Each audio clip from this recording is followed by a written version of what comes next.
বর্তমানে একটি ট্রেন্ড চালু হয়েছে।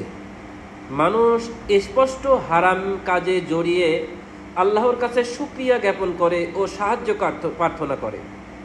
যেমন ফেসবুক, ইনস্টাগ্রাম, মেয়েরা নিজেদের হিজাবওয়ালা হিজাববিহীন ছবি দিয়ে সাথে কোরআনের আয়াত পোস্ট করে, আল্লাহ আমার জন্য যথেষ্ট, তিনি তাকওয়াপূর্ণ ব্যক্তিদের পছন্দ করেন। মাশাল্লাহ আন্টি, আপনার মেয়ে তো দারুণ নাচতে পারে। হ্যাঁ, আলহামদুলিল্লাহ, স্কুলের ড্যান্স প্রতিযোগিতায় সে প্রথম হয়েছে। এক ছেলে কলিগের স্ত্রীকে ইঙ্গিত করে বলে, ভাবি আর বললেন না, আপনি যা সুন্দর, মাশাআল্লাহ।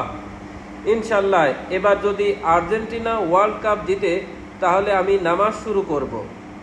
মাশাআল্লাহ, আপনার ছেলের গায়ে হলুদের অনুষ্ঠান দারুণ হয়েছিল, যা ড্যান্স করেছি, জোয়ান বুড়ো সবাই।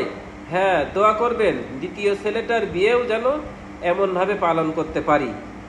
ছেলে মেয়ে মিক্স ফ্রেন্ড সার্কেলকে উদ্দেশ্য করে, আলহামদুলিল্লাহ আমরা সবাই ফ্রেন্ডসরা খুবই হেল্পফুল।